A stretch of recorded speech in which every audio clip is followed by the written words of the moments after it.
قال فما خطبكم ስለዚህ እስካሁን ፈትሐ ضማ ስኩን ከነዚህ ከስድስቱ ነጥቦች ፈትሐ ከስራና ضማ ተጠቅመናል። ቀጣይ ደግሞ ሸዳ ይመጣል። ሐምዘተል ወስልም ስለሚመጣ ስታነቡ ቁርአን ስታነቡ ቃሉ መጨረሻ ላይ ቀጣይ ቃል ላይ ሐምዘተል ወስል መኖር አለመኖሩን ምን ማድረግ አለባችሁ?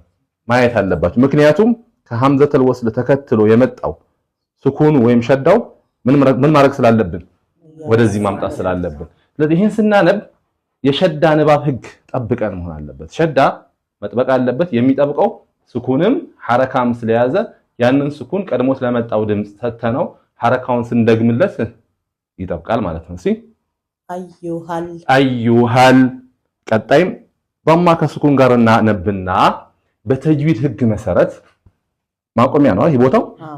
ማቆሚያ ቦታ ላይ ስኩን ሐረካ የነበረን ፊደል ወደ ስኩን ስንቀይር ቀድሞ የተሳበውን ድምጽ በረጅሙ እንጎትታለን። ምን ሆነ? ሙርሰሉን አዩሃል ሙርሰሉን አዩሃል ሙርሰሉን። አንዴ ላንብብላችሁ ይሄንን አዳምጡ። ቃለ ፈማ ኸጥቡኩም አዩሃል ሙርሰሉን ቃለ ፈማ ኸጥቡኩም አዩሃል ሙርሰሉን።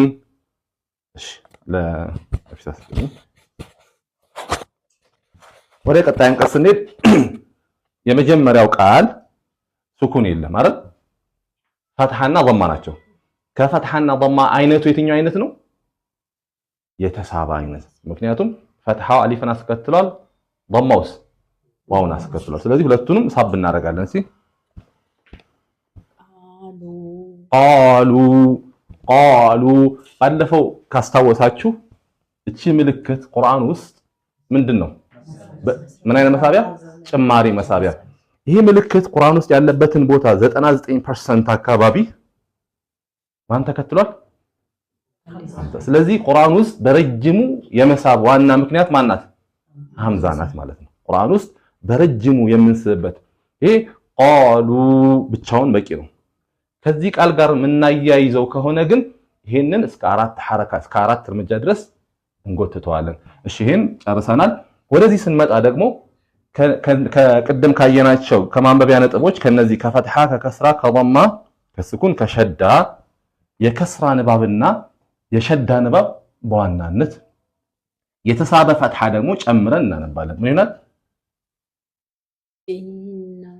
ስለዚህ